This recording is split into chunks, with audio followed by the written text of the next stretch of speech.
Next is again from agriculture. See, lot of agriculture questions can come this year.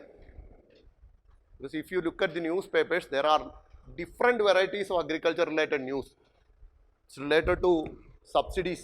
Fertilizer subsidy is more than food subsidy this year. Then use of nano DAP. The union government is promoting the use of nano DAP. What is DAP? Diammonium phosphate. So that is the second most used fertilizer in India after urea. Now they are promoting nano DAP in order to increase the efficiency of the fertilizer and to reduce its usage. They are promoting like the nano urea, they are promoting nano DAP. So the DAP is in question, hence we can expect a fertilizer related question because central government is promoting it. So look at the question.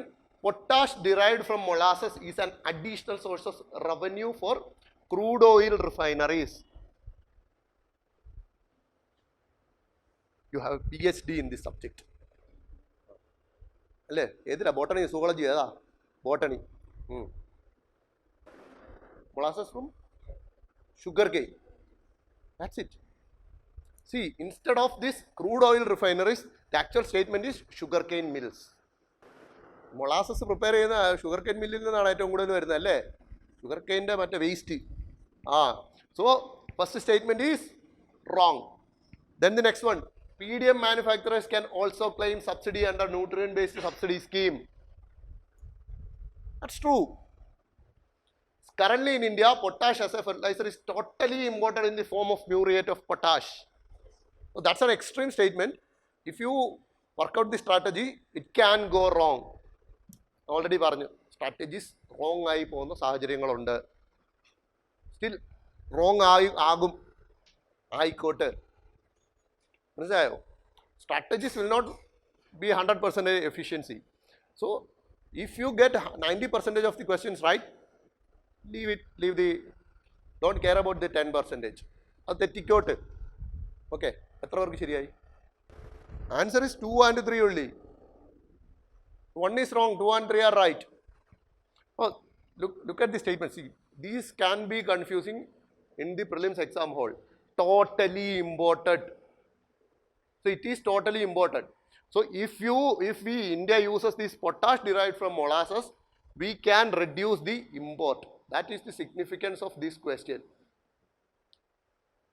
See, right now we are importing 100% importing potash. See, if you use this potash derived from molasses, because we have a very big sugarcane industry in India. So the waste from the sugarcane industry is used as this potash derived from molasses.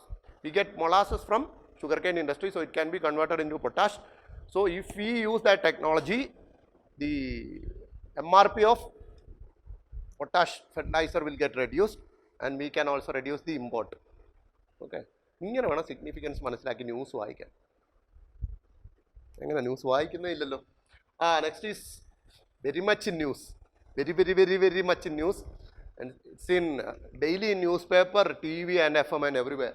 The RBI integrated ombudsman scheme. There are 4 statements. It provides for cost-free redress of consumer complaints involving deficiency in services rendered by all financial entities in India. True or false? Use the strategy. Cost-free redress. Okay, you are hanging on to that point. Okay, anybody else? All. She is using this all. So you are saying it is a wrong statement. Wrong. Parde, Ramalakshmi. True ആയിരിക്കോ false ആയിരിക്കോ? True ആയിരിക്കും. On what condition? എന്തുകൊണ്ട് അത് true ആണെന്ന് പറയുന്നു? അതാണ് നമുക്ക് വേണ്ടത്. C, നിങ്ങളൊരു statement ശരിയാക്കിയോ തെറ്റാക്കിയോ എന്നുള്ളതല്ല, നിങ്ങളുടെ തോട്ട് പ്രോസസ് എങ്ങനെയാണെന്നുള്ളതാണ് എനിക്കറിയേണ്ടത്. If you are using the right strategy, then that's fine. അത് തെറ്റായിക്കോട്ടെ ശരിയായിക്കോട്ടെ. Megha, true or false? Why? What strategy did you apply? Nothing. Just a blind guess. Blind guess അടിച്ചു കഴിഞ്ഞാൽ 100% തെറ്റും എന്ന് ഞാൻ ഉറപ്പിച്ചു പറയാം. Not even 1% chance.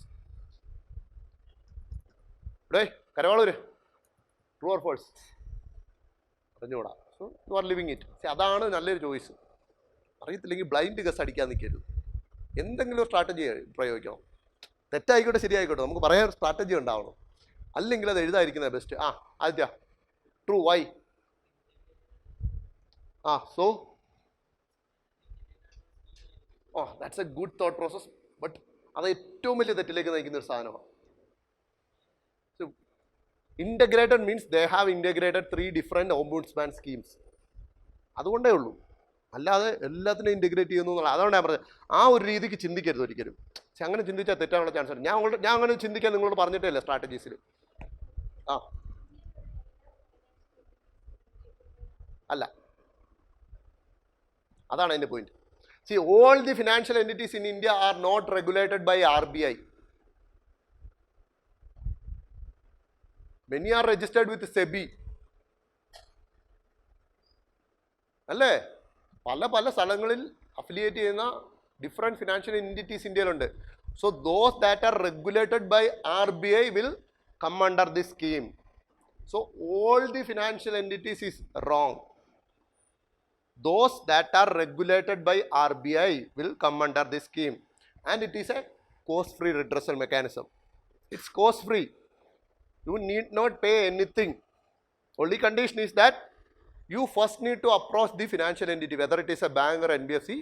You need to first approach them, give a complaint in writing to them, and if they are not responding, you can approach the ombudsman. And that is what this fourth statement is.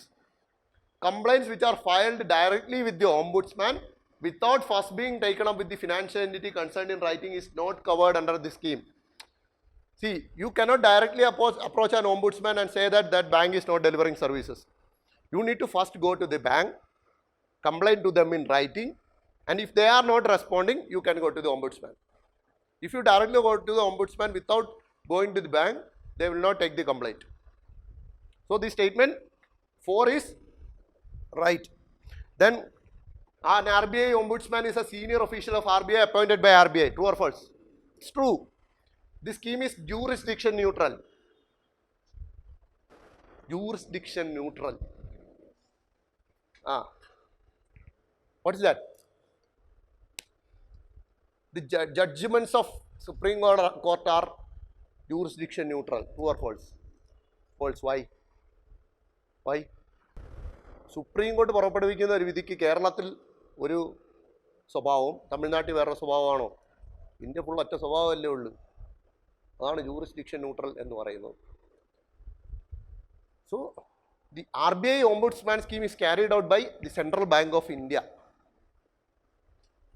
So whether it happens in Kerala or Tamil Nadu or Andhra Pradesh or Arunachal Pradesh, it still has same effect. So it is jurisdiction neutral. ഇങ്ങനെ ചിന്തിക്കണം. ഇതാണ് ചിന്തിക്കേണ്ടത്. ഇന്ത്യയുടെ central ബാങ്കാണ്, അല്ലാതെ കേരള ഗ്രാമീൺ ബാങ്കോ cooperative സൊസൈറ്റിയോ ഒന്നുമല്ല. Okay, the scheme is conducted by RBI, the central bank of India. So whatever they say,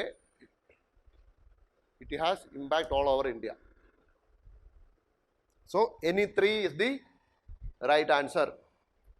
Next one, Goldilocks scenario. What is this Goldilocks scenario? So I told you, this insignificant kind of things, these are significant, but we feel it as insignificant while reading the newspaper. See, ഇത് പല ദിവസങ്ങളിൽ ന്യൂസിലുണ്ടായിരുന്ന ഒരു വാക്കാണ് Goldilocks scenario. Goldilocks and 3 bears, കഥയൊക്കെ വായിച്ചിട്ടുണ്ടോ? അങ്ങനെയൊക്കെ കഥയുണ്ട് കേട്ടോ. So what is it?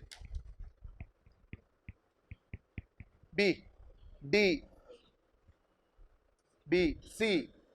Its answer is a steady growing economy with moderate inflation and low unemployment rate. D is Goldilocks scenario. Look at that scenario. A steady growing economy. So the economy is in good condition.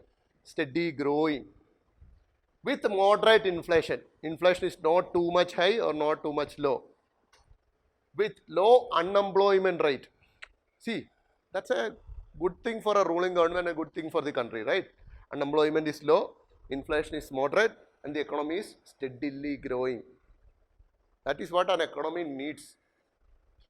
India ഈ ഒരു കണ്ടീഷനിൽ കൂടെയാണ് പൊയ്ക്കൊണ്ടിരിക്കുന്നതെന്നൊക്കെയാണ് പലരും പറയുന്നത്. Okay. With respect to bond market in India, consider the following statements. See, you need to study the bond, whatever bond that appears in the news, because we have an electoral bond system that was invalidated by Supreme Court. So they may not ask a question from electoral bond. Still the word bond is relevant. So from economy point of view, there are so much different types of bonds are there. So you need to study that. No municipal corporation in India has yet issued any bonds. Can municipal corporations issue bonds? Can. Yes, because those are municipal bonds. Municipal bonds. So no municipal corporation in India has yet issued any bond. True or false? False. പല municipal കോർപ്പറേഷൻസും issue ചെയ്തിട്ടുണ്ട്. Pune, Lucknow, etcetera. Then a low credit rating will increase the yield of the bond. So I need a good answer from you. A lower credit rating will increase the yield of the bond. So what is yield? Yield, the profit.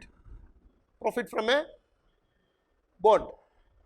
So when the credit rating is low, what happens to the bond?